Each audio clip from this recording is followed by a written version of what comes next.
बच्चों को मैं पुरुषार्थ के लिए बताना चाहती हूँ। अभी सभी बच्चों को क्या करना चाहिए, बाप का रूप धारण करना चाहिए। बार बार बाप का रूप याद करके बाप का रूप ही धारण करना है।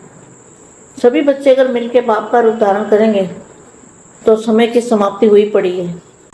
समय को समाप्त करने के लिए एक ही उपाय है, बाप और आप में बाप और बाप में आप। ये अवस्था, ये स्थिति सभी बेहद की आत्माओं को बनानी है। सदा एक मत और एक ही रास्ते से एक रस स्थिति होगी। एक मत माना एक ही मत सभी की। तो मत क्या है? बेहद की कला में, बेहद के परम धाम में जाना है। और मत है एक बाप, जिनका एक बाप है और एक ही रास्ते से एक रस स्थिति। सभी बच्चे विश्व में चैलेंज करते हो ना?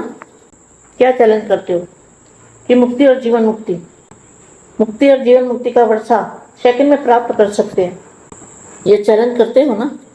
वैसे अनुभव से देखो, दिव्य बुद्धि जो हर ब्राह्मण को बर्थडे की गिफ्ट मिली है। किसने दी है गिफ्ट? बेहद के दादाजी ने सबको दिव्य बुद्धि दी है। दिव्य बुद्धि से दिव्य लोक को देख सकते हैं, बेहद की दुनिया को देख सकते हैं, बेहद में बुद्धि जा सकती है।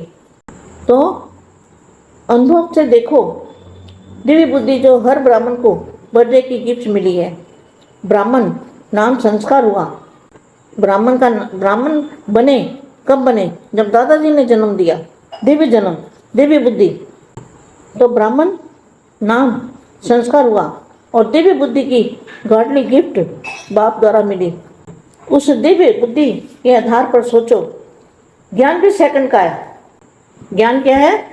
बाप और आप, इसमें सारा ज्ञान आ गया। कितनी अच्छी व्यक्तवाणी है। उस दिव्य बुद्धि के आधार से सोचो, ज्ञान भी सेकंड का है। रचेता और रचना, रचेता और रचना अलग और बे। और योग भी सेकंड का, योग भी सेकंड का है। मैं बाप का और बाप मेरा। दिव्य गुणधारी बनना, यह भी सेकंड की बात है। क्योंकि जैसा जन्म वैसा कुल, वैसी धारणा स्वतः ही और सहज होती है। ईश्वरी कुल है तो गुण अर्थात धारणा भी ईश्वरी होगी ना। ब्राह्मण जन्म ऊंचे से ऊंचा जन्म है, तो धारणा भी ऊंचे से ऊंची होनी चाहिए ना। तो धारणा भी सेकंड की। कौन सी धारणा? व्यक्त और अव्यक्त, व्यक्त और अव्यक्त। धारणा भी सेकंड की। जैसा बाप वैसे बच्चे, जैसा बाप है, बाप का रूप बच्चों का, जैसा बाप वैसे बच्चे।